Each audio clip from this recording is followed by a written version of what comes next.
Alright guys, the limit, you're going to have to look for this a lot of times with trig limits.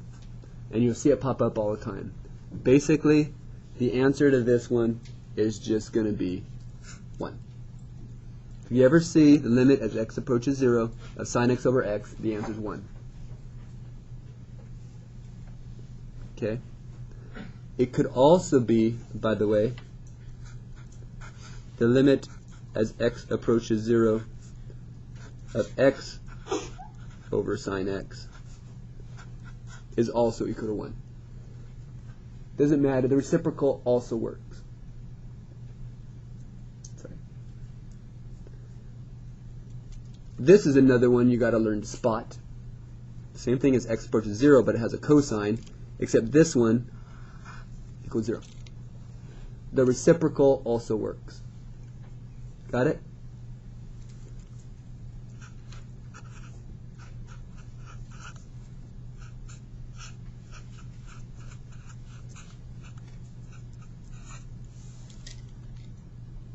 Any questions?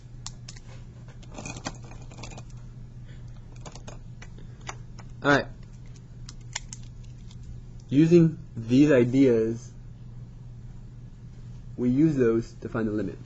First of all, will the limit, can we just plug in 0? No. Now, this should actually be a theta. Okay? Because don't you plug in, aren't the thetas here? Okay, so we can't plug in 0. Can we change this so it might have a sine x, cosine x, or something like one of these? Yes. What can we change tangent to?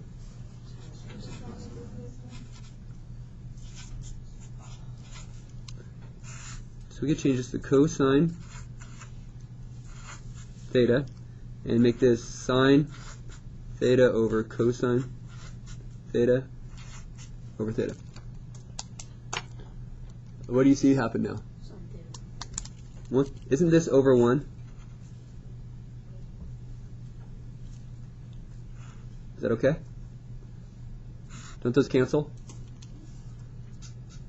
So we now have the limit.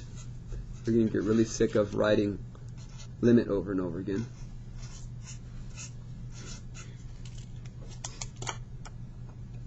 So what's my answer?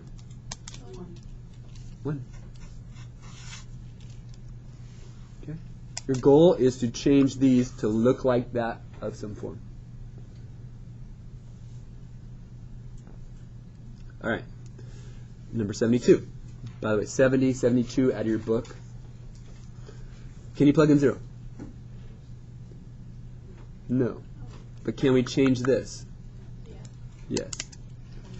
This is going to be the limit as x approaches 0. This is going to be, tangent is what? Sine over cosine.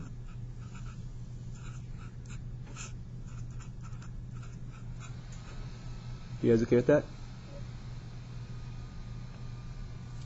Now that still doesn't help too much, but if we rewrite it, let's rewrite it, kind of mess with the division sign.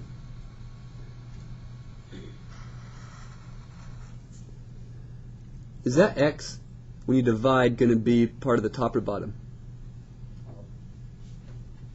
When you divide by x, don't you flip and multiply and it becomes a 1 over x? So what you're going to end up with is something like this.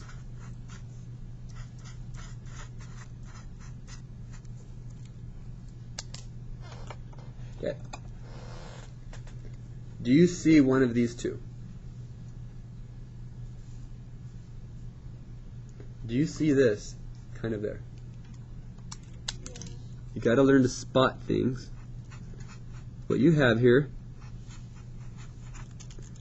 is, I'm going to break it up in two things. Sine of x over x times what?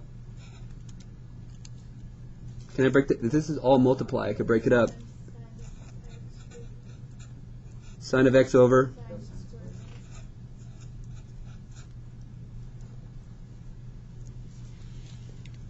Okay. So, what does that mean? 1 times sin. Well, by the way, you can take limits of each piece individually and multiply them. It looks something like this. The limit as x approaches 0 of sine x over x times the limit of x approaches 0 of sine x over cosine squared x. You can actually make it into two limits. Do each one individually. Okay. What's the answer of the first one? 1. And in this one, when you plug in 0, what's sine 0? When you plug in 0, this one's going to be 0.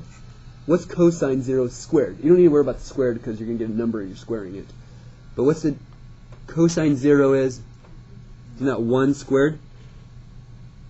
Are we allowed to have a 1 on the bottom with a 0 on top? What is 0 over 1 squared? So we have a 1 times 0. What's my answer? 0. We change them into sines and cosines. Try to separate it so we get one of these things. See if that helps. I know we didn't do one of these, but this will come up as well.